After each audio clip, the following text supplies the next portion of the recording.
जहाँ तक मुझे याद पड़ता है मैंने पहला असाइलम क्लेम 2003-2004 में किया था और उसके बाद से बहुत सारे असाइलम क्लेम किए। मेरा ख्याल है सैकड़ों की तादाद में असाइलम क्लेम्स किए हैं। और अब जो तकरीबन 20 साल के बाद अगर मैं उस कानून को देख रहा हूँ और उसमें क्या चेंजेस हैं, कोई ख़ास चेंजेस नहीं है। कानून बेसिक अभी भी वही है। Race, religion, nationality, membership of a particular social group और योर पॉलिटिकल ओपिनियन, ये वो 5 वजूहात हैं जिनमें से किसी एक के ऊपर आप असाइलम कर सकते हैं। दूसरी चीज़ आपको ये प्रूव करनी है कि आपको अपने मुल्क में ख़तरा है और वो ख़तरा बरकरार रहेगा अगर आप अथॉरिटीज़ के पास भी जाते हैं। तो अथॉरिटी की तरफ से either the authorities are unwilling or unable to help you, ये दोनों चीजें आपके पास ऑप्शंस के तौर पे अवेलेबल हैं। और फाइनली आपको ये चीज दिखानी है कि आप अपने मुल्क में किसी और जगह जाके नहीं रह सकते, जिसको इंटरनल रिलोकेशन का ऑप्शन कहा जाता है। आमतौर पे असाइलम कौन सी कैटेगरीज में किया जाता है आप देखें, जो पर्टिकुलर सोशल ग्रुप के अंदर आता है, डोमेस्टिक वायलेंस, जो औरतें डोमेस्टिक वायलेंस बर्दाश्त करती आई हैं, औरतें मर्द दोनों इसके अंदर आते हैं। लेकिन आमतौर पे पाकिस्तान के केसेस को फॉर एग्जांपल अगर देखा जाए तो वहां पे डोमेस्टिक वायलेंस के केसेस और उसके ऊपर जो केस लॉ है वो बहुत स्ट्रांग है। सो अगर आप डोमेस्टिक वायलेंस का शिकार हैं तो आप असाइलम अप्लाई कर सकते हैं। अपनी सिचुएशन डिस्कस कीजिए, आपके लिए फिर रास्ता निकाला जा सकता है। दूसरी एक और कैटेगरी जो बहुत ज्यादा कॉमन हो चुकी है और बहुत ज्यादा चलता है और उसके ऊपर बहुत सारे केसेस कामयाब होते हैं, वो है जहां पे कोई अपनी सेक्सुअलिटी की बेस पे असाइलम करना चाहता है।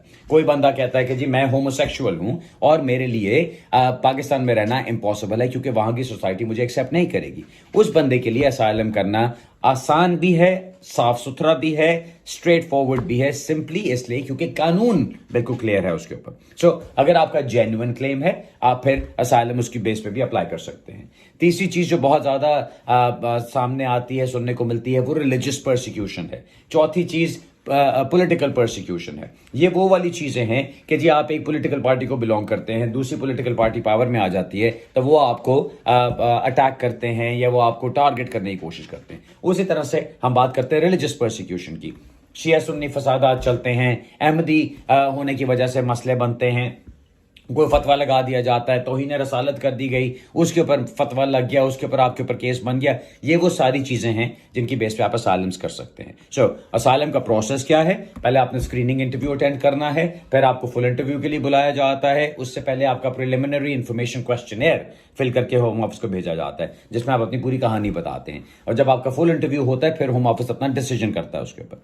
अब पिछले चंद सालों में अब शायद मेरा ख्याल है वो एक्सपीरियंस लेवल और अंडरस्टैंडिंग इतनी बढ़ गई है कि अब बहुत कम मैं असाइलम की अपील्स में जाता हूं। लेकिन अगर कहीं पे जाना पड़े तो जिस तरह अभी पिछले हफ्ते एक अपील मैंने हैंडल की, बल्कि पिछले फ्राइडे वो अपील हैंडल की है। अब वो एक होमोसेक्सुअल मैटर का अपील थी जिसको रिफ्यूज किया गया था और उसके अंदर उस बंदे की सेक्सुअलिटी के ऊपर ही कॉन्स्टेंटली इश्यूज उठाए गए थे कि जी आपने बचपन में ये नहीं बताया, आपने फिर टीनेज ईयर्स में ये नहीं बताया, तो कब आपको पता चला, तो कैसे हो। अब वो क्रेडिबिलिटी इश्यूज, बहुत सारी वो चीजें बिल्कुल इररेलेवेंट होती हैं। अब 40 सफ़े का रिफ्यूजल लेटर था और कोर्ट में जाके पहले 10-15 मिनट में होम ऑफिस के वकील के साथ डिस्कशन करने के बाद मैं इस चीज को तय करने में कामयाब हो गया था उनके साथ कि आपको क्रेडिबिलिटी में जाने की जरूरत नहीं है क्योंकि हमारे पास जो मेडिकल एविडेंस है और जो हमारे पास बाकी डॉक्यूमेंट्री एविडेंस है वो काफी है। सो जज के सामने वही बात की, जज के सामने जो बाकी इश्यूज थे उनको डिस्कस किया गया और फ्राइडे को हियरिंग थी और मंडे को उसका डिसीजन भी आ गया और अपील अलाउ हो गई।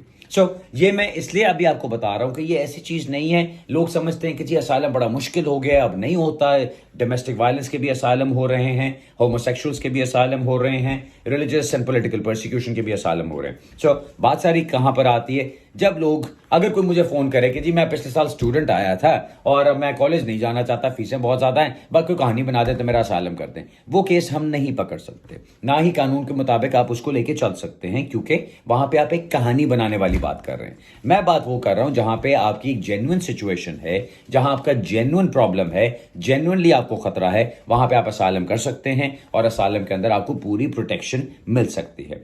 For further details of course अगर आप डिस्कस करना चाहते हैं या असाइलम क्लेम करना चाहते हैं और मेरे थ्रू जाना चाहते हैं, प्लीज हमसे राब्ता कीजिए और हम इंशाल्लाह वहां से फिर आपका केस हैंडल कर सकते हैं। बहुत शुक्रिया।